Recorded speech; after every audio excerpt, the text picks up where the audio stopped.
Dear student, welcome to the new chapter ray optics. देखिए, ray optics chapter number 9 है। ये part 2 जो है 12th का, उसका फर्स्ट चैप्टर है। इसमें दो जो है चैप्टर रखे हैं।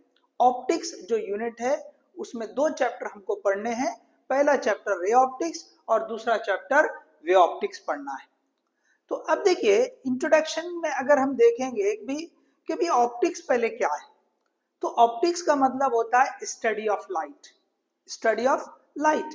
अच्छा, अब जो लाइट की अगर हम डिफाइन करें, लाइट को डिफाइन करें, या कोई अगर ये पूछ लेता है कि भाई लाइट की डेफिनेशन क्या होती है, तो लाइट जो है इलेक्ट्रोमैग्नेटिक स्पेक्ट्रम का वो पार्ट है जो हमको ऑब्जेक्ट्स को देखने में हेल्प करता है, जिससे हमको ऑब्जेक्ट्स नजर आते हैं।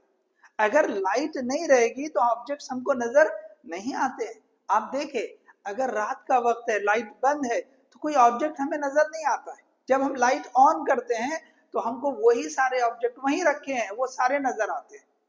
जब लाइट नहीं थी तो नजर नहीं आ रहे थे। तो यहाँ पे आप इसको समझे कि भाई लाइट क्या है। लाइट वो जो है इलेक्ट्रोमैग्नेटिक स्पेक्ट्रम का पार्ट है, जिससे हमको ऑब्जेक्ट्स नजर आते हैं या ऑब्जेक्ट को देखने में हमको हेल्प मिलती है। Okay, it helps to see the objects. Okay, it helps to see the object. ये होती है लाइट। ठीक है। अब देखिए, जैसे यहाँ पे लिखा है कि ऑप्टिक्स क्या है, तो स्टडी ऑफ लाइट है। और यहाँ पे लाइट की डेफिनेशन में देखो, it is the part of electromagnetic, EM को लिखा हमने, electromagnetic spectrum which help us to see the object. Okay, कोई भी ऑब्जेक्ट्स हमको जो नजर आते हैं वो ड्यू टू लाइट ही नजर आते हैं। ठीक है, चले हम आगे बढ़ते हैं। ओके, सो अब देखिए यहाँ पे ये जो ऑप्टिक्स मैंने बोला था, ऑप्टिक्स के जो दो हमको पार्ट है या दो चैप्टर है, ये दो अलग अलग पार्ट किए क्यों है? ओके, दो अलग अलग पार्ट किए क्यों है? अब देखिए यहाँ पे, जैसे ये दो जो पार्ट लिखे, रे ऑप्टिक्स और वे ऑप्टिक्स। रे ऑप्टिक्स हम स्टडी ऑफ लाइट ही कर रहे हैं, ऑप्टिक्स बोले तो जब हम स्टडी ऑफ लाइट करते हैं, लेकिन उसमें हम ऐसे ऑब्जेक्ट यूज करते हैं जिसका साइज वेवलेंथ ऑफ लाइट के कंपैरिजन में बहुत ज्यादा होता है। अच्छे से समझे क्या बोल रहे हैं, एक ही सेंटेंस में मैंने बोल दिया है। रे ऑप्टिक्स या ज्योमेट्रिकल ऑप्टिक्स दूसरा नाम है। तो यहाँ पे हम स्टडी ऑफ लाइट कर रहे हैं। ओके, स्टडी कर रहे हैं लाइट की, लेकिन इसमें जो ऑब्जेक्ट्स हम यूज कर रहे हैं, इसमें जो ऑब्जेक्ट यूज कर रहे हैं, उनका साइज वेवलेंथ ऑफ लाइट के कंपैरिजन में काफी ज्यादा होता है। जैसे एग्जाम्पल के तौर पर, जैसे हमने जो है मिरर लिया है, हम आगे पढ़ेंगे, हमको रिफ्लेक्शन पढ़ना है, तो ऑब्वियसली मिरर क्या करता है, रिफ्लेक्ट करता है। लाइट को क्या करेगा, रिफ्लेक्ट करेगा। ओके, इसी तरह से जैसे जो है लेंस है, तो लेंस क्या करते हैं, रिफ्रैक्ट करते हैं लाइट को। तो ये लेंस है या लाइट है। या जैसे हम प्रिज्म की बात करेंगे तो डिस्पर्शन करते हैं। तो ये जो ऑब्जेक्ट्स हैं, जिसको जैसे मिरर या लेंस या प्रिज्म, ये जो है वेवलेंथ ऑफ लाइट के कंपैरिजन में काफी बड़े होते हैं। हमें पता है wavelength of the light, it is hardly it is fraction of micrometre. Okay, हमने पढ़ा है कि भाई it is around 400 nanometre to 700 nanometre, इस रेंज में होता है। माइक्रो में लिखेंगे तो it is fraction of micrometre. तो इसके कंपैरिजन में जैसा मिरर का साइज है, लेंस का साइज है, या आप प्रिज्म का साइज देखें, ये तो काफी बड़े होते हैं।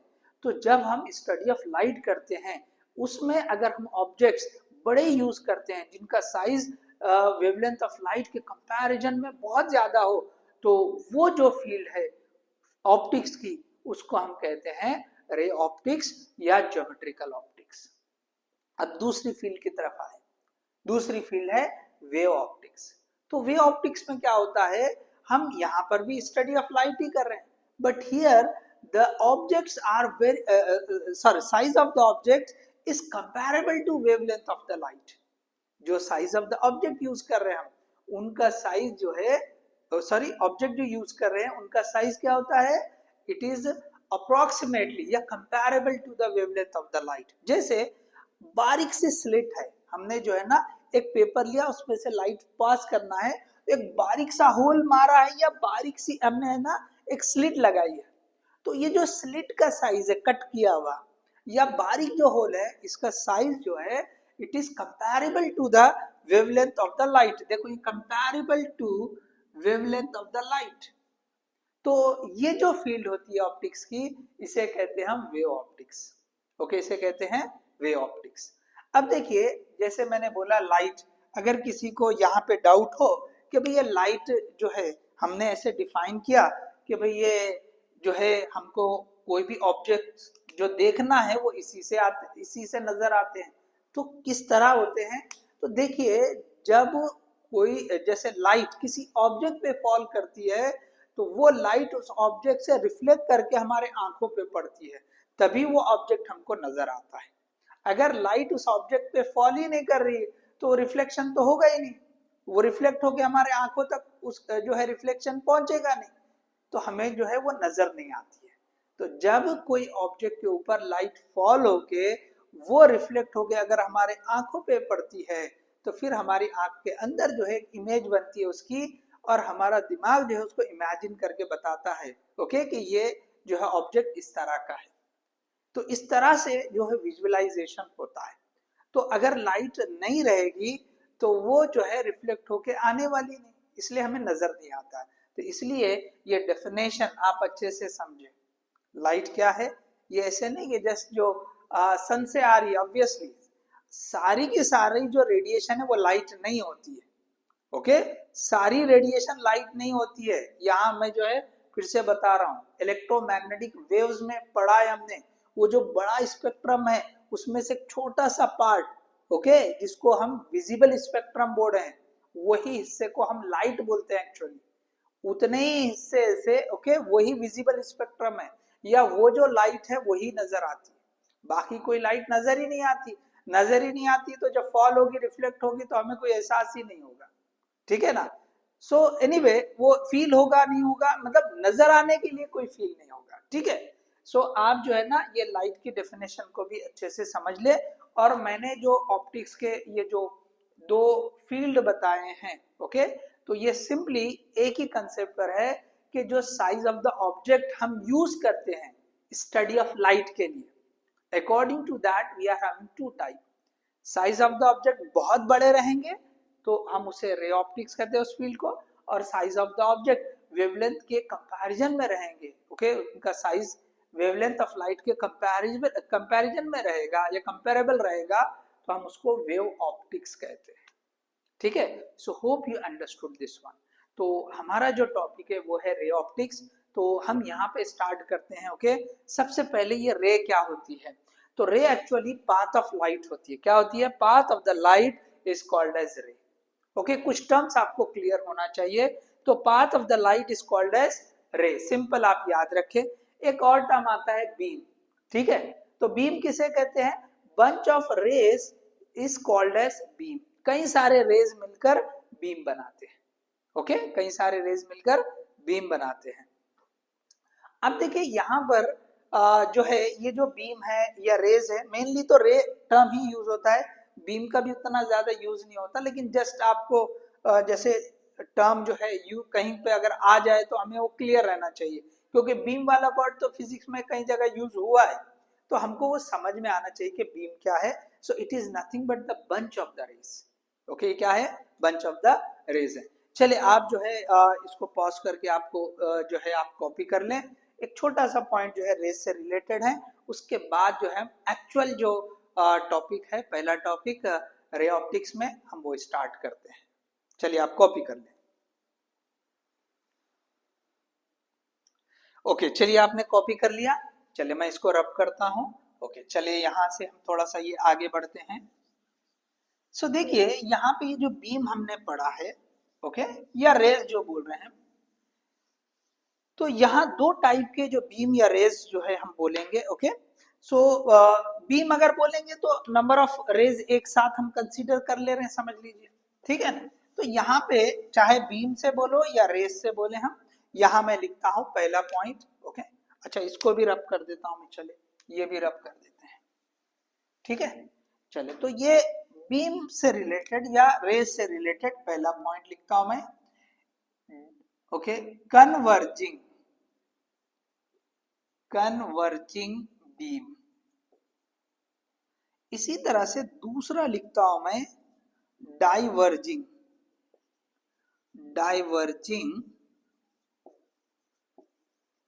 ये बीम, ओके, डाइवर्जिंग बीम। अब ये जो कन्वर्जिंग है, डाइवर्जिंग है, कन्वर्ज का मतलब होना है कि वो बीम एक दूसरे के करीब आ रहे हैं। जैसे यहाँ पे एग्जाम्पल देख लो आप, ये जो है इस तरह से, this is called as converging beam, मतलब वो आगे जाके एक दूसरे को इंटरसेक्ट करेंगे, आगे जाके एक दूसरे को इंटरसेक्ट करेंगे। तो ऐसे जो रेज होते हैं या ये जो बीम है, इसको बोलते हैं हम कन्वर्जिंग बीम। क्या कहते हैं इसको? Converging beam. अब इसी तरह से डाइवर्जिंग बीम, तो डाइवर्जिंग बीम में क्या होता है, ये आगे जाके कहीं पर भी जो है ना ये इंटरसेक्ट नहीं करेंगे, एक दूसरे से दूर जाएंगे, यहाँ पे एक दूसरे के करीब आ रहे हैं। तो डाइवर्जिंग बीम में ये बोल सकते हैं हम पीछे कहीं वो इंटरसेक्ट किए होंगे, ओके, ये ऐसे पीछे आप जो है ना देखेंगे तो पीछे कहीं पे इंटरसेक्ट किए होंगे, आगे वो एक दूसरे से दूर ही जाएंगे। तो इस तरह के जो है बीम होती है या रेज होते हैं, इसको क्या कहते हैं हम? डाइवर्जिंग बीम कहते हैं। ठीक है, समझ में आ गया सभी को? चलिए, सो देखो ये जो है एकदम सिंपल या जो बेसिक चीजें थी वो मैंने आपसे डिस्कस कर ली है। ओके, अब जो है हम आगे बढ़ते हैं। The first topic we are having, okay, जैसे पहली प्रॉपर्टी है लाइट की, रिफ्लेक्शन। तो यहाँ पे दो ही मेन चीजें, हमको रिफ्लेक्शन पढ़ना है, उसके बाद रिफ्रैक्शन पढ़ना है, फिर आगे जाके हमको जो है ना जैसे डिस्पर्शन वगैरह प्रिज्म से रिलेटेड वो सबसे लास्ट में। लेकिन मेजर जो पोर्शन है वो इन दोनों पर ही डिपेंड है, रिफ्लेक्शन पर और रिफ्रैक्शन पर। ठीक है, चले, so hope you understood this one. समझ में आ गया कन्वर्जिंग और डाइवर्जिंग किसको कहते हैं? ओके, चलो हम अब आगे बढ़ेंगे। ओके, चलिए अब मैं पूरा रब कर देता हूं ये। ओके, चलिए पहले ये रब कर देते हैं। सो पहले अब यहाँ पे अब हेडिंग लगा दें आप, ये सारी चीजें हमने इंट्रोडक्शन में देख ली हैं। सो पहली हेडिंग लगाएं आप, रिफ्लेक्शन। Okay, reflection. चलिए ये भी अब रब कर देता हूं मैं।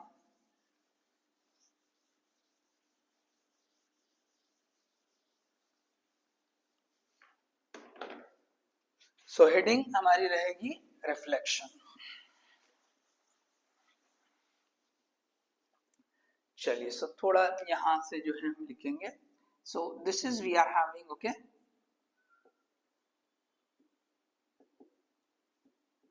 रिफ्लेक्शन। ठीक है, अब रिफ्लेक्शन आपको ये डेफिनेशन तो पता ही है। ठीक है, अब यहाँ पे होता क्या है, देखो एकदम आसान वर्ड्स में लिखेंगे।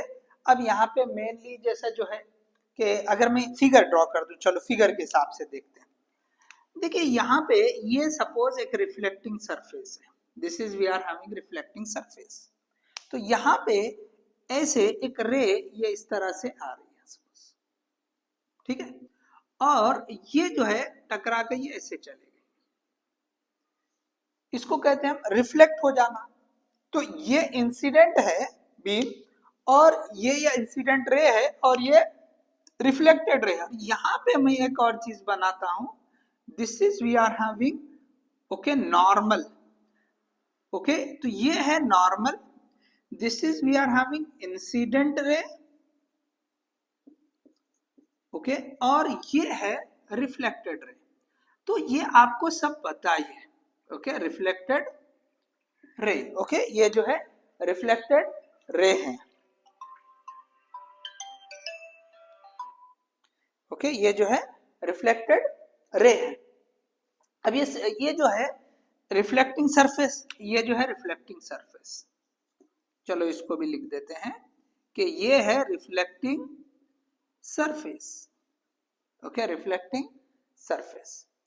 तो अब यहाँ ये जो नॉर्मल है, तो ये नॉर्मल के साथ एंगल हम चेक करते हैं।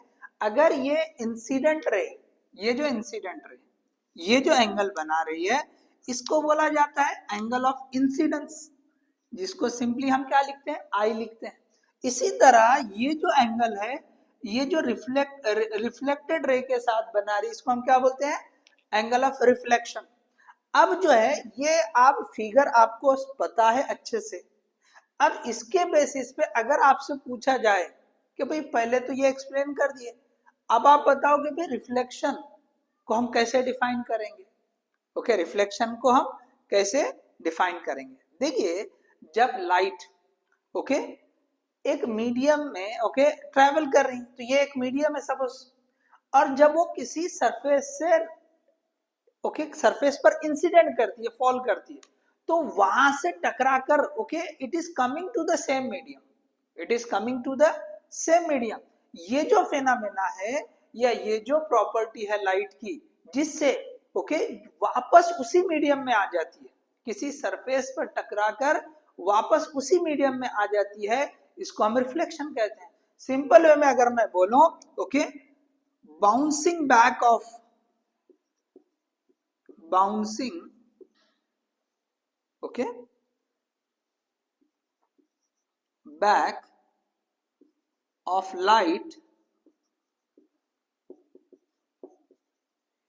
in the same medium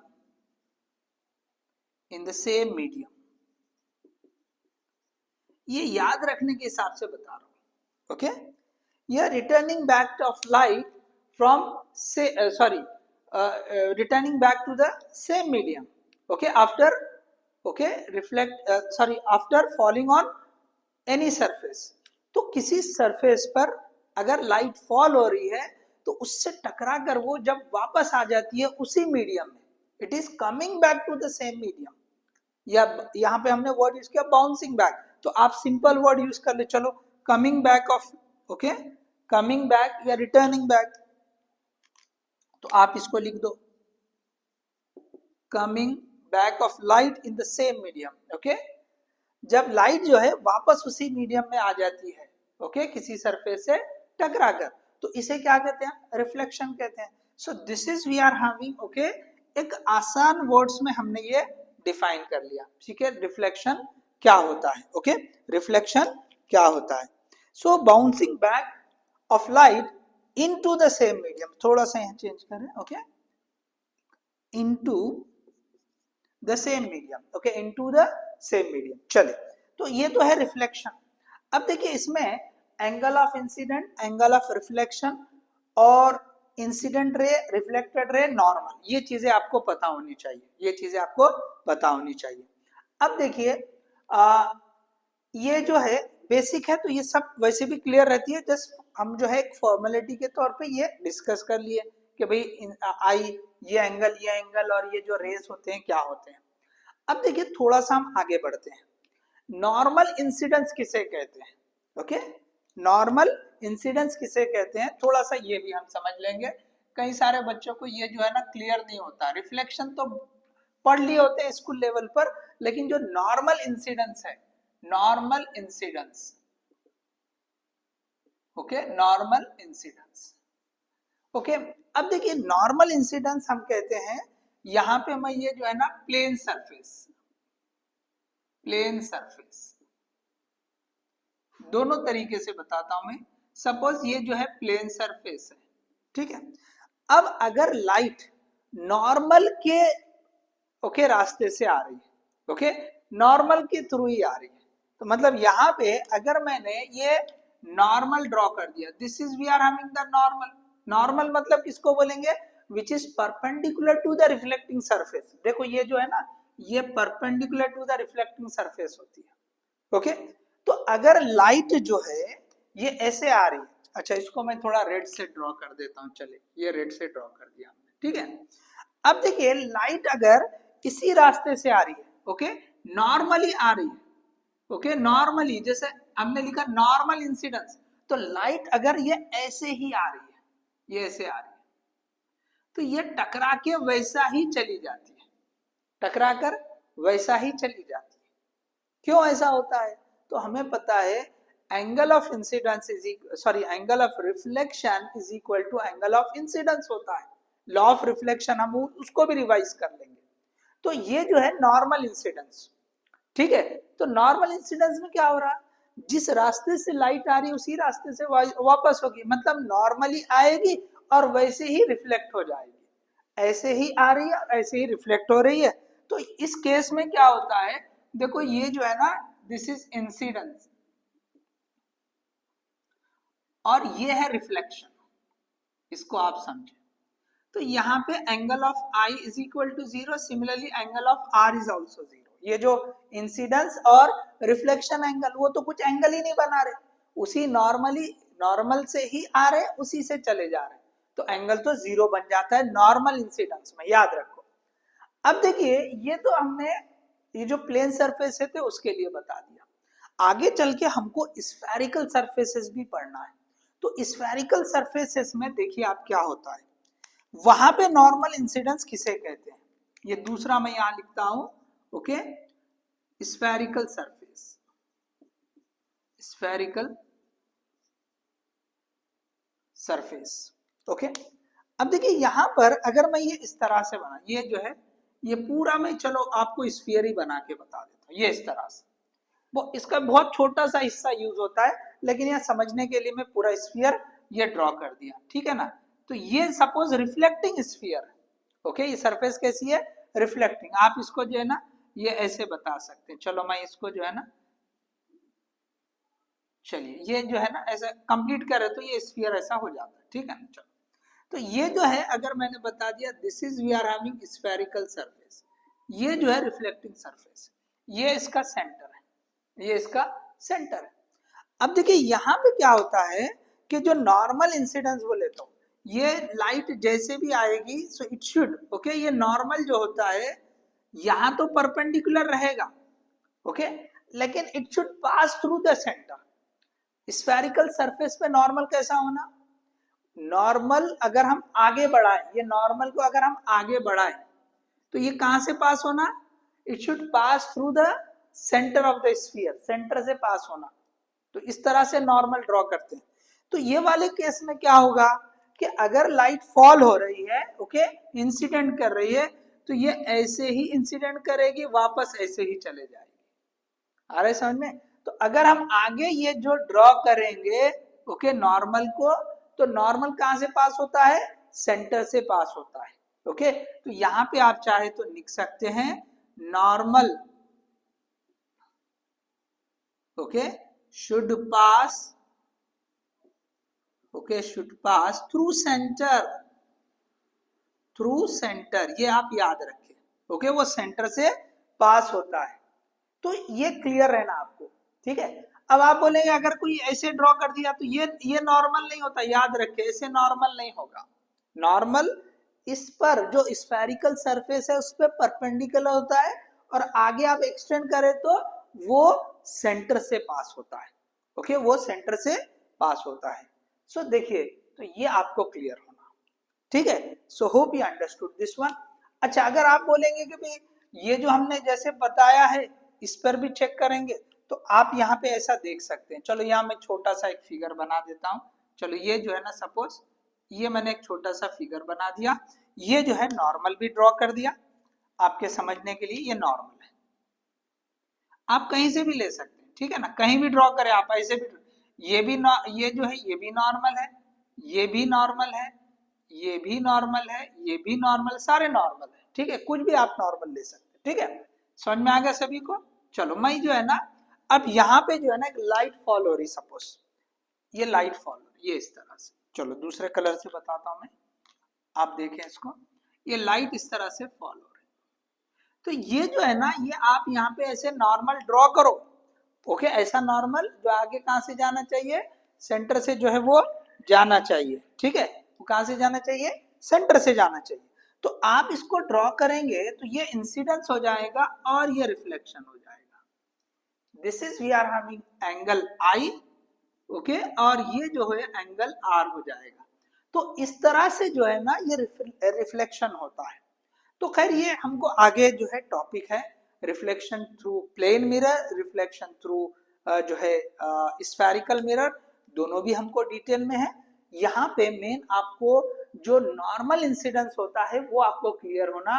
normal incidence में क्या होता है कि लाइट की जो लाइट रे जो होती है उसके इंसिडेंस, ओके, वो नॉर्मल से ही होती है और रिफ्लेक्शन भी नॉर्मल से ही होता है, ओके, उसका रिफ्लेक्शन भी नॉर्मल के थ्रू ही होता है।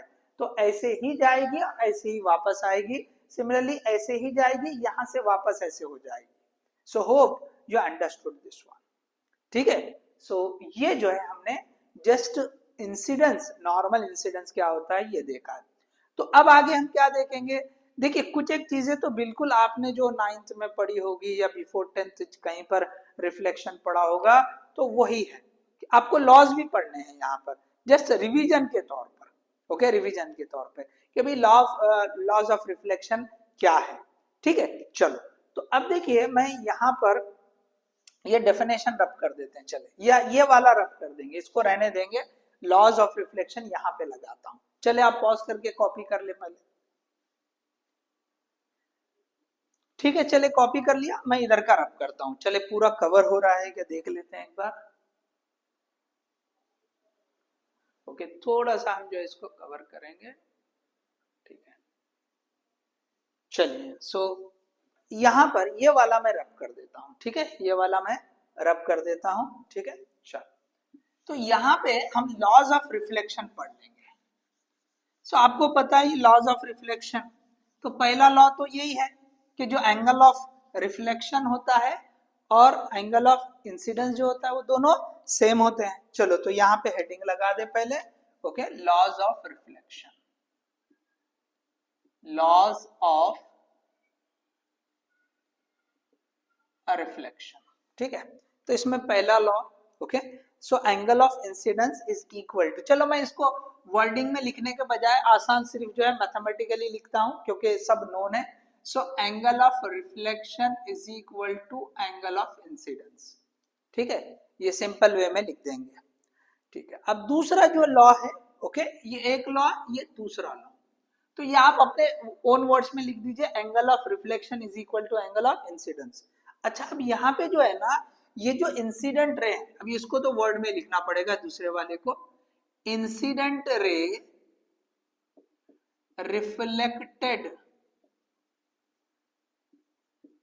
रे and normal are in the same plane. Okay, are in the same plane. ये तीनों भी जो रेज होती है, ये इंसिडेंट रे, ये रिफ्लेक्टेड रे और ये नॉर्मल, ये तीनों भी किस में होगी, they are in the same plane. ये जो है दूसरा लॉ है। पहला लॉ क्या है, angle of reflection is equal to angle of incidence. ठीक है, तो ये जो है सिंपल से जो है लॉ है। ठीक है, अब देखिए, अब अगर एक रे जो है इस तरह से ये इंसिडेंट कर रही है और रिफ्लेक्ट होके ऐसे जा रही है, तो यहाँ पे सबसे सिंपल बेसिक चीज पूछी जाती है कि इस रे का डेविएशन क्या है, angle of deviation. Okay, angle of deviation. चले आप रब कर लें, सॉरी आप जो है कॉपी कर लें, ये हम रब करेंगे। ओके, चलिए तो अब देखिए यहाँ पे हम इसको जो है ना ये और आगे बढ़ाते, इसको मैं रब कर देता हूँ और हेडिंग यहाँ पे मैं चेंज करता हूँ, एंगल ऑफ डेविएशन। यहां हम इसको, चले मेन हेडिंग तो रिफ्लेक्शन चलती रहेगी, अब मैं इसके लिए जो है डेविएशन ऑफ इंसिडेंट रे, छोटी सी हेडिंग यहां लगा दें, deviation, okay, deviation of incident ray after reflection, after reflection. अब देखिए ये आपको तो पता है ना भी, ये जो है रिफ्लेक्टिंग सरफेस है। चलो इसको मैं रब कर देता हूं। अब देखो, अगर ये सरफेस नहीं होती, ये इंसिडेंट कर रही है रे, अगर ये सरफेस नहीं होती तो ये रे सीधे ऐसे चली गई होती। देखो कैसे जाती थी ये मतलब सिंपली ऐसे चली जाती थी। सबको क्लियर है ये? चलो इसको मैं जो है पहले ऐसे सीधे ड्रॉ, ये ऐसे चली जाती थी। ठीक है ना, ये ऐसे जो है ये चली जाती थी, ये इस तरह से जाती थी।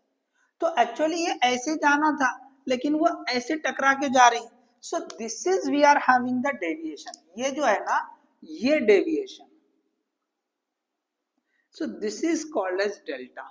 इसको क्या कहते हैं हम, डेल्टा कहते हैं। अब देखिए यहां पर ये जो है सिंपल यहाँ ज्योमेट्री यूज होती है। देखो नाम ही चैप्टर का नाम दिया है ज्योमेट्रिकल ऑप्टिक्स, तो यहाँ ज्योमेट्री का यूज है। ठीक है, वैसे ये चीजें जो है ना आपको वर्कआउट करने की जरूरत नहीं है। ठीक है, क्योंकि बोर्ड के सिलेबस में नहीं है। तो मेन है कि आप कम से कम टाइम में इसको कैसे सॉल्व कर सकते हैं। ठीक है, खैर मैं यहाँ पर थोड़ा सा ये वाले को आपको एक्सप्लेन कर देता हूँ ताकि थोड़ा एक आइडिया रहे किस तरह की जो है यहाँ पे यूज कर रहे हैं। ओके, अब मुझे ये बताओ, देखो थोड़ा यहाँ फिगर में ये इस तरह से मैं लेता हूँ, ये अगर मैं नॉर्मल को ड्रॉ कर देता हूँ, ये नॉर्मल एक्सटेंड कर रहा हूँ, ये हमने सीधा, तो देखो ये दोनों अपोजिट वाले एंगल हो गए, देख लीजिए। So this is also equal to i, ठीक है, ये क्या हो जा रहा है, ये आई हो जा रहा है, ठीक है ना। तो अब यहाँ पे देखिए अगर ये आई है, ओके, अब यहाँ पे जो है ये जो फिगर से अगर हम चेक करेंगे तो ये जो डेल्टा बनेगा, डेल्टा को अगर हम गौर से देखो, ओके, ये जो डेल्टा है, ठीक है, तो यहाँ पे ये एंगल, ये इसको थोड़ा एक्सटेंड करो, मुझे ये एंगल बताओ, इस एंगल का अगर मैं नाम, ये जो है ये वाला, सॉरी ब्लैक से बताता हूं, ये वाला एंगल, ये थीटा, या ये जो है ना एक्चुअली ये है 90 माइनस आई, ठीक है, ये क्या है 90 माइनस आई, इसको मैं नाम दे रहा हूं theta, let this is theta, तो ये एक्चुअली 90 माइनस आई है। अच्छा अगर मैं ये वाला एंगल बोलूं तो ये वाला एंगल, तो ये भी एक्चुअली कितना, ये कितना हो जा रहा है 90 माइनस, ये पूरा ये 90 है, 90 माइनस आर हो रहा है, और आर और I according to law of reflection same होते हैं, so this is also theta, this is also theta. तो अगर आप देखेंगे ये भी थीटा है, ये भी थीटा है, सो ये जो डेविएशन है, ओके, ये पूरा जो डेविएशन है, सो फ्रॉम फिगर हम ऐसा लिख सकते हैं, from figure theta delta is equal to theta plus theta, that will be 2 theta, हम जो है यहाँ पे 2 थीटा लिख सकते हैं।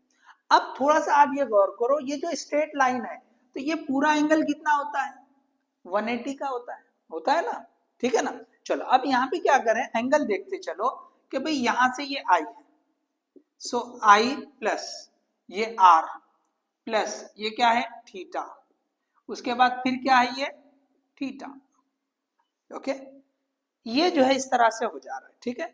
या अगर मैं ये जो है थीटा जो हो जा रहा है, ओके, ये कितना हो जा रहा है टोटल 180। अच्छा इसी को हमने क्या बोला, चलो ये 2 थीटा इज इक्वल टू, हम क्या लिखेंगे 180 माइनस ये आई प्लस आर। अच्छा इसी को क्या बोलते हैं, इसको हमने क्या बोला है, दिस इज डेल्टा, इसी को क्या बोला है, ये क्या है, so this is we are having delta, so delta is equal to 180 minus ये आई प्लस आई लिख सकता हूं मैं, तो इसका मतलब 180 माइनस 2i, तो क्या हो गया, चलो यहां पे फिर लिखता हूं मैं अच्छे से, ठीक है, एक और equation, delta is equal to 180 minus 2i, okay. तो ये जो एक्चुअली इंसिडेंस एंगल दिया हुआ रहता है, इसलिए हम जो है आई के फॉर्म में लिख रहे हैं, तो ये आपके पास फॉर्मूला आ गया। तो अगर किसी को थोड़ा सा ज्योमेट्री जो है ये बहुत ज्यादा क्लियर नहीं होती है, ओके, तो उनको कम से कम ये फॉर्मूला याद होना, उनको फॉर्मूला याद होना चाहिए। डेल्टा ये जो डेविएशन है वो कितना हो रहा है 180 माइनस 2i, अगर वो दे दे कि कोई लाइट फॉल हो रही है और वो एंगल ऑफ इंसिडेंस उसका 30 डिग्री है, क्या दे रहा है एंगल ऑफ इंसिडेंस 30 डिग्री है, तो बताओ उसका उस जो है जो रे रिफ्लेक्ट हो रही है तो उसका डेविएशन कितना होगा, तो डेविएशन यहां से यहां तक कितना होता है 180 माइनस 2i होता है, 180 माइनस 2i, आई का वैल्यू 30 है, 2i कितना हो जाएगा 60, 180 माइनस 60, आंसर विल बी 120। तो इस तरह से आप कर सकते हैं, ठीक है, इस तरह से आप कर सकते हैं। तो देखो ये मैंने आपको सिंगल रिफ्लेक्शन के हिसाब से बताया है, ठीक है। तो यहाँ पे क्या हो रहा है, ये सिंगल रिफ्लेक्शन, ये एक ही बार रिफ्लेक्ट हो रही है। अब आपको डबल रिफ्लेक्शन के बाद भी पूछता है, तो डबल रिफ्लेक्शन के लिए क्या चाहिए आपको, 2 रिफ्लेक्टिंग सरफेसेस चाहिए, 2 रिफ्लेक्टिंग सरफेसेस चाहिए। तो यहाँ पे देखो हम जो है एक एग्जाम्पल उसका भी देखेंगे और हेडिंग लगा देंगे डबल रिफ्लेक्शन, ओके, क्या लगा देंगे हम, डबल रिफ्लेक्शन, ओके। चलिए आप ये समझ में आ गया सभी को, सबको क्लियर है ये, चलो तो मैं ये रब कर दूं, यहीं पे आपको सामने रहेगा डबल रिफ्लेक्शन, तो आसानी रहेगी। चलिए मैं ये रब कर देता हूं, सो हेडिंग लगाओ, ओके, डबल रिफ्लेक्शन भी देख लेंगे हम, उसमें डेविएशन कितना आता है, फिर से पॉइंट वही है कि भाई जो है डेविएशन जो है कितना हो रहा है after double reflection, okay, double reflection. Okay, so यहां पे आप हेडिंग लगा दे double reflection. So double reflection के लिए मैंने क्या बताया आपको कि दो रिफ्लेक्टिंग सरफेसेस चाहिए, दो रिफ्लेक्टिंग सरफेसेस।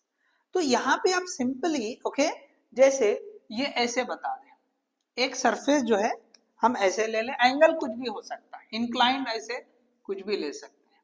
तो यहाँ पे ये सपोज ये इस तरह से है और यहाँ ये एंगल को थीटा बोल दें। दो रिफ्लेक्टिंग सरफेसेस, ओके, दो रिफ्लेक्टिंग सरफेसेस ओके के बीच में ये जो है एंगल थीटा है, ठीक है, ये एंगल थीटा है, ठीक है। अब देखिए ये जो एंगल है ओके, ये जो एंगल है थीटा, अब अगर कोई लाइट रे फॉल हो रही, ये ऐसे फॉल हुई सपोज यहां से, ये ऐसे फॉल होगी, ठीक है। अब यहाँ पे ये नॉर्मल रहेगा, फिर ये टकरा के ये जो है ना ये ऐसे जाएगी। अब यहाँ पे नॉर्मल जो होगा वो एग्जैक्टली इस पे परपेंडिकुलर ऐसे ड्रॉ करना पड़ेगा, ठीक है, मतलब यहाँ पे, और फिर ये लाइट ये ऐसी चली जाएगी, ठीक है ना। तो यहाँ पे मैं थोड़ा रेड कलर से इसका नॉर्मल ड्रॉ करता हूँ। चलो, एक नॉर्मल तो ये था और एक नॉर्मल जो है ये वाला था, ठीक है, ये वाला, ठीक है। तो अब देखो ये ऐसे इंसिडेंट हुई, टकरा के ये ऐसे गई और फिर वापस दूसरी बार टकरा के, सेकंड रिफ्लेक्शन, ये पहला रिफ्लेक्शन, ये दूसरा रिफ्लेक्शन। तो अब जो है एक्चुअली लाइट ऐसे जाना था, ये जो है लाइट की रे को ऐसे जाना था, ये ऐसे जाना था, ये ऐसे जाना था, लेकिन लाइट कैसे जा रही है, ऐसे जा रही है। तो ये जो इतना एंगल है, इतना डेविएशन है, ये कैसे पता करेंगे? तो फिर से कंसेप्ट वही है, इसी तरह से कुछ ज्योमेट्री लगानी पड़ेगी, ठीक है, ज्योमेट्री लगानी पड़ेगी, वर्कआउट करना पड़ेगा। तो एनीवे अगर हम वो सब करते बैठेंगे तो हमको जो है ना काफी वक्त जाएगा। यहाँ पर भी ये सब ऐसा नहीं करने का, सिंपल दे दिया एंगल ऑफ इंसिडेंस ना फॉर्मूले में रख दो। इसके लिए भी मैं आपको डायरेक्टली जो है फॉर्मूला बता देता हूँ, ओके, याद रखें अच्छे से, ओके।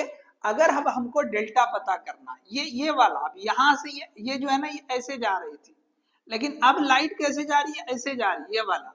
तो आपको ये जो है ये ऐसे जाने के बजाय लाइट ऐसे जा रही है, तो ये जो एंगल बन रहा है deviation, okay. So in this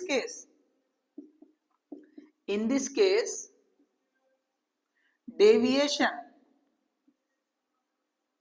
deviation delta will be, so delta is equal to simply, अब यहाँ पे ये जो एंगल ऑफ इंसिडेंस है ये कोई कुछ इंपॉर्टेंट नहीं है, मेन है ये जो एंगल दोनों सरफेसेस के बीच में है, दोनों रिफ्लेक्टिंग सरफेस के बीच का एंगल इंपॉर्टेंट है, और ये होता है देखो 360 माइनस 2 थीटा, ये जो है आपको जो है डेविएशन। सिंपली आप देखो दो जो है सरफेसेस हैं, रिफ्लेक्टिंग सरफेसेस, उनके बीच का एंगल कितना है वो ले लो, 360 माइनस 2 थीटा, आंसर आ जाएगा। जैसे सपोज यहाँ पे if theta is equal to 60, अगर उसने दे दिया if theta is equal to 60 degree, then deviation will be simply 360 minus 2 into 60, so you will get 240 degree, okay, so that will be 240 degree, ठीक है। तो इस तरह से जो है ये आ जाएगा, समझ में आ रहा है, ओके। तो आपको जो है ना ये सिंपली दोनों के लिए बोल रहा हूं मैं, सिंगल रिफ्लेक्शन। अब देखिए ये बहुत बेसिक चीजें हो गई, अगर एनसीईआरटी में देखेंगे तो सिंपली एक इस तरह की फिगर दिया बस, वैसे तो उसने प्लेन मिरर से रिलेटेड जो है ना हेडिंग ही नहीं दिया है, लेकिन ये फिगर दिया हुआ है, तो वो जो है प्लेन मिरर से रिलेटेड क्वेश्चन कर सकता है, ओके। हेडिंग दिया उसने reflection from spherical mirror, plane mirror का उसने हेडिंग नहीं दिया है, लेकिन प्लेन मिरर के लिए ये रिफ्लेक्शन को बताया है, ओके। तो जो है उसके हिसाब से कई सारे कंसेप्ट निकलते हैं, कई सारे ये कंसेप्ट निकलते हैं, ओके। सो आप जो है ये सिंपल याद रख लो, सिंगल रिफ्लेक्शन में क्या है कि simply delta is equal to 180 minus 2i होता है, और डबल रिफ्लेक्शन में ये जो थीटा एंगल है दोनों सरफेस के बीच का, सो 360 minus 2 theta will give the deviation in double reflection, या डेविएशन आफ्टर सेकेंड रिफ्लेक्शन, आप ऐसे बोलोगे। आ रहा है सबको समझ में, क्लियर है?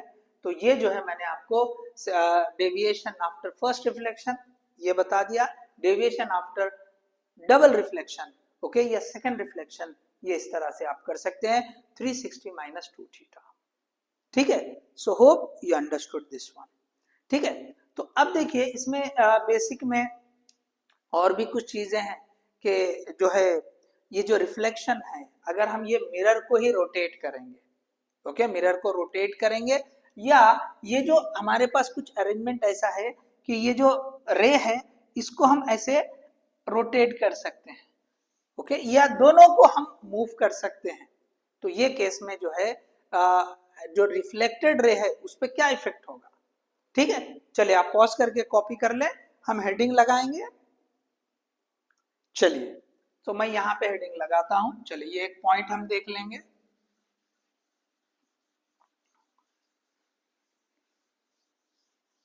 सो हेडिंग लगाएं, reflection in rotating mirrors, reflection in rotating mirrors.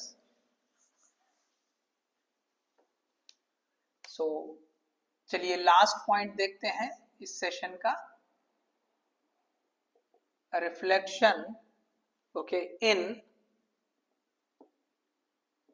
Rotating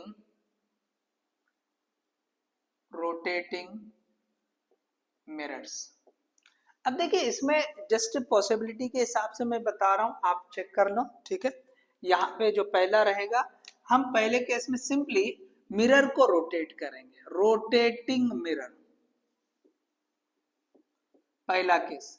दूसरा केस हम ये कर सकते हैं rotating okay incident ray,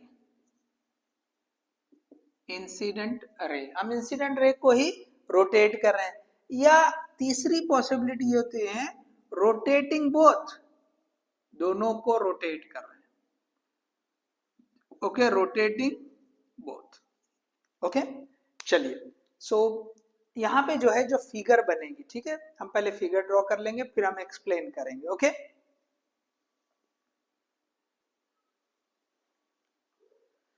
okay so जैसे हमने जो है अभी हमने पढ़ा था डबल रिफ्लेक्शन पे डेविएशन क्या होता है, उसके लिए आप जस्ट एक नोट कर लें एक पॉइंट कि deviation of incident ray after second reflection, okay after second reflection is independent of angle of incident. हमने देखा था कि एंगल ऑफ इंसिडेंट पे डिपेंड नहीं कर रहे, फॉर्मूला क्या बन रहा था यहाँ पे delta is equal to 360 minus 2 theta, so where theta is the angle between the two reflecting surfaces.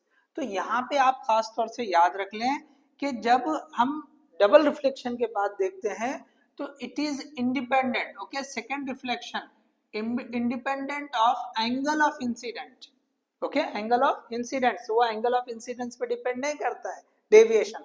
फिर किस पे डिपेंड करता है, it depends on angle between two reflecting surfaces, okay angle between two reflecting surfaces. तो ये आप note याद रख लें, ओके जो हमने डबल रिफ्लेक्शन के लिए लिखा है।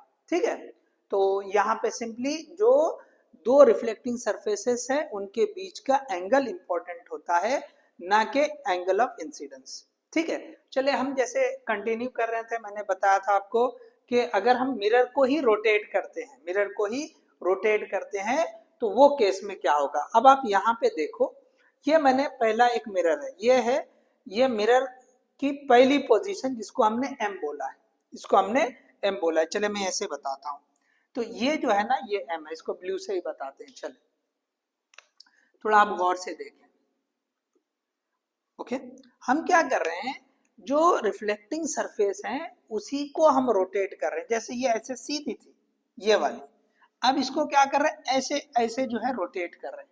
तो रिफ्लेक्टेड रे पे क्या उसका इफेक्ट होता है ये हम जो है यहाँ पढ़ रहे हैं। चलिए अब देखो, पहले ये जो है मिरर है, इस पे ये एंगल ऑफ इंसिडेंस, ये जो इंसिडेंट रे है और ये रिफ्लेक्टेड रे आई आर, ये नॉर्मल है उसका एन। अब आपने क्या किया, अब ये एंगल ये जो है आई बन गया, ये एंगल आर बन गया। आप सिर्फ ये देखो, ये आर ये आई और ये n, ठीक है। पहले इतना ही ड्रॉ करके आप देखें, ठीक है, इतना ही ड्रॉ करके। तो ये जो है हमने ये जो यहाँ से यहाँ तक का एंगल I बोल दिया, और ये नॉर्मल से ये जो है रिफ्लेक्शन है, इसको हमने R बता दिया। ये क्या बता दिया हमने? रिफ्लेक्टेड एंगल बता दिया, ठीक है। सो ये जो है हम यहाँ पे हम जो है angle of incident, angle of reflection देख लिए। अब क्या किए कि ये जो मिरर है, ये ऐसा मिरर, इसको थीटा एंगल से रोटेट कर दिए। इसको क्या करें हमने? ऐसे थीटा एंगल से हमने रोटेट कर दिए। अब थीटा एंगल से रोटेट करें तो अब जो नॉर्मल है वो भी तो यहाँ से यहाँ थीटा एंगल से रोटेट हो जाएंगे, ओके, इस पे परपेंडिकुलर हो जाएगा। So normal is also rotated by theta degree, theta जो है एंगल से। तो अब जो है ना ये वाला नॉर्मल हो गया, लेकिन इंसिडेंट रे तो यही है। तो इंसिडेंस एंगल कितना हो जा रहा है? यहां तक तो आई था, इसमें आगे और बढ़ गया थीटा, तो उसको हमने नाम दे दिया आई डैश। चलो यहाँ पे हम लिख देते हैं ये आई डैश। तो आई डैश किसके बराबर हो जाता? आई प्लस थीटा के बराबर। देखो यहाँ से यहाँ तक आई और ये आगे बढ़ गया थीटा, तो ये जो आई डैश है वो कितना हो गया? आई प्लस थीटा हो गया। अब देखो ये जो रोटेट करें तो इसी नॉर्मल से ये रिफ्लेक्शन आएगा, यहां से ये जो है आर डैश एंगल आएगा, रिफ्लेक्शन एंगल। तो ये आर डैश किसके बराबर होगा? आई डैश के बराबर होगा, ओके। अब ये नॉर्मल है, ओके, ये नॉर्मल है, आप इसको देखो, ये नॉर्मल है, दिस इज द इंसिडेंस, ये पूरा एंगल ऑफ इंसिडेंस है। तो इतना एंगल ऑफ रिफ्लेक्शन भी आएगा, इतना ही एंगल ऑफ रिफ्लेक्शन आएगा। तो अब आप देखो ये जो है पहले यहां था रिफ्लेक्टेड रे, अब यहां चले गए, यहां पे थी रिफ्लेक्टेड रे, अब यहां चले गई, तो ये कितना रोटेट हो गई? ये कितना रोटेट हो गई? अब आप गौर करो, देखो सबसे पहले तो ये यहां थी, तो सबसे पहला चेंज क्या आया? ये नॉर्मल थीटा से शिफ्ट हो गया, तो पहले ये थीटा इतना ऐड हो गया। अब उसके बाद ये जो था आर डैश, आर डैश किसके बराबर है? आर प्लस थीटा से, यहां पर भी और थीटा आगे बढ़ गया, इसमें थीटा का एडिशन हो गया, यहां एक थीटा ऐड हो गया, यहां एक थीटा ऐड हो गया। समझ में आ रहा है? ओके, यहाँ पे ये नॉर्मल पहले थीटा से रोटेट हो गया, और ये जो आर डैश है, आर डैश कितना बन गया? R plus theta. तो आर तो ठीक है, चलो उतना ही था, पहले उतना हो जाता है, लेकिन उसमें थीटा और ऐड होके आया, तो यहाँ पे एक थीटा ऐड हो जा रहा है और यहाँ पे एक थीटा ऐड हो जा रहा है। सो टोटल जो रिफ्लेक्टेड रे है वो कितना आगे बढ़ जाएगी? 2 थीटा से आगे बढ़ जाएगी, ओके। तो रिफ्लेक्टेड रे जो है 2 थीटा से जो है वो आगे बढ़ जाएगी। तो इस तरह से जो है जब मिरर रोटेट करेगा थीटा एंगल से, तो रिफ्लेक्टेड रे 2 थीटा एंगल से रोटेट हो जाएगी, ओके। चलो ये आपने अगर लिख दिया है तो यहाँ पे हम इसको नोट करेंगे। चले आप कॉपी कर लेंगे, ये आप कॉपी कर लें, ठीक है। चलो पॉज करके इसको आप कॉपी कर लेना, ओके। चले हम इसको जो है ना ये रब कर देते हैं। चलिए, सो अब देखो यहाँ पर ये जो है हम इसको नोट कर लेंगे कि when the mirror is rotated, okay, यहाँ नोट लिख दो। अब ये नोट किसके लिए? ये वाले पॉइंट के लिए, okay. So when the mirror is rotated by an angle theta, then reflected ray will rotate by an angle 2 theta, okay, by an angle 2 theta, okay। तो अगर हमने इस मिरर को थीटा एंगल से रोटेट किया तो ये जो रिफ्लेक्टेड रे है वो 2 थीटा एंगल से रोटेट हो जाएगी, ओके। चलिए अब लास्ट पॉइंट देखते हैं हम इस लेक्चर का, रोटेटिंग इंसिडेंट रे, ओके। अगर मिरर के बजाय हम इंसिडेंट रे को ही रोटेट करते हैं, यहाँ पे हमने फिगर ड्रॉ किया, तो ये आई थिंक ये वाला क्लियर हो गया। याद रखे, ये नोट से याद रख ले, क्वेश्चन अगर आता है तो आपको ये अगर याद है तो आपको क्लियर है, समझ ले, ठीक है। तो ये ज्योमेट्री थोड़ी आपको समझनी पड़ेगी, आपको खुद से ड्रॉ करके देखना पड़ेगा, ओके। आपको खुद को थोड़ा वक्त देना पड़ेगा और ये ड्रॉ करके देखना पड़ेगा। तो आपको समझ में आएगा, ठीक है। नहीं, ज्योमेट्री में अगर उतना टाइम नहीं देना इसके, तो सिंपली अगर एक नोट या कंसेप्टिव पॉइंट अगर आप बोल के याद रख लें, सो आप सिंपल ये याद रख लें कि अभी जब एंगल को थीटा डिग्री से रोटेट करेंगे तो रिफ्लेक्टेड रे जो होती है वो 2 थीटा डिग्री से रोटेट हो जाती है, ठीक है। चलो अब हम जो सेकंड है वो है रोटेटिंग इंसिडेंट रे। मतलब पहले आप ये देखो, ये आई इंसिडेंट रे है, उसकी वजह से ये आर रिफ्लेक्टेड रे आ रही है, यहाँ पे एन नॉर्मल इंसिडेंट है, ओके, नॉर्मल इंसिडेंट है। अब देखो ये अगर मैंने यहाँ पे ये जो है इसको चलो दूसरे कलर से बताता हूं, यहाँ पर ये थीटा एंगल से हमने उसको रोटेट किया, ओके, जिस भी डायरेक्शन में आप इधर भी रोटेट कर सकते हैं, इसको आप बताएं ये ऐसे जा रही है, ओके, ये ऐसे बता दें आप, ये ऐसे बता दे, ये ऐसे, ठीक है। तो आप जो है ना इसको इधर भी रोटेट कर सकते हैं या इधर भी रोटेट कर सकते हैं, ओके, कोई इश्यू नहीं, दोनों में से किसी भी डायरेक्शन में आप कर सकते हो। तो अगर आप इंसिडेंट रे को सपोज ये थीटा डिग्री से रोटेट कर दिए, तो आप देखो कि ये जो इंसिडेंट रे है, सॉरी रिफ्लेक्टेड रे है, ये आप ऐसे इंसिडेंट रे को रोटेट कर रहे, रिफ्लेक्टेड रे ऐसे आ रही है, देख लो पहले ये वाला एंगल आई था तो ये आर हो गया, अब इंसिडेंट एंगल ये है आई डैश, तो रिफ्लेक्टेड एंगल ये आर डैश हो जाएगा, समझ में आ रहा क्यों, तो नॉर्मल के साथ एंगल बनाने वाला। अब ये वाला एंगल ऑफ इंसिडेंस है तो इतना ही एंगल ऑफ रिफ्लेक्शन आएगा, तो ये यहाँ पे रिफ्लेक्टेड रे आर डैश आ रही है, हमने इनिशियली आई इंसिडेंट रे इसको रोटेट किया तो वो आई डैश बता दिया आपने, इसकी वजह से रिफ्लेक्टेड रे आर डैश आ रही है, ओके। तो क्या हमने यहाँ पे ऑब्जर्व किया, अगर हम थीटा एंगल से इंसिडेंट रे को रोटेट करते हैं, so reflected ray will also rotate with the same angle but in opposite direction.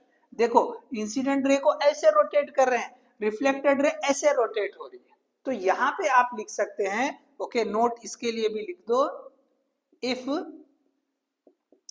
Incident ray is rotated, चलो यहीं पे लिखता हूं मैं, rotated with an angle theta,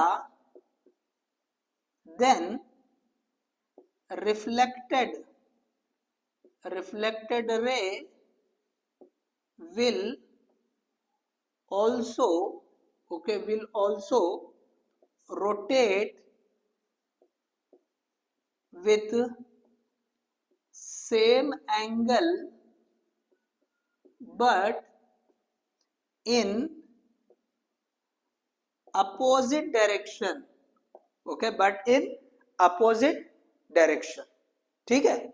सो एक बार मैं इसको बोल रहा हूं, ओके, अगर बाय चांस नीचे का नहीं आ रहा है या समझने में मुश्किल हो रही है, if incident ray is rotated with an angle theta, then reflected ray will rotate by the same angle but in opposite direction.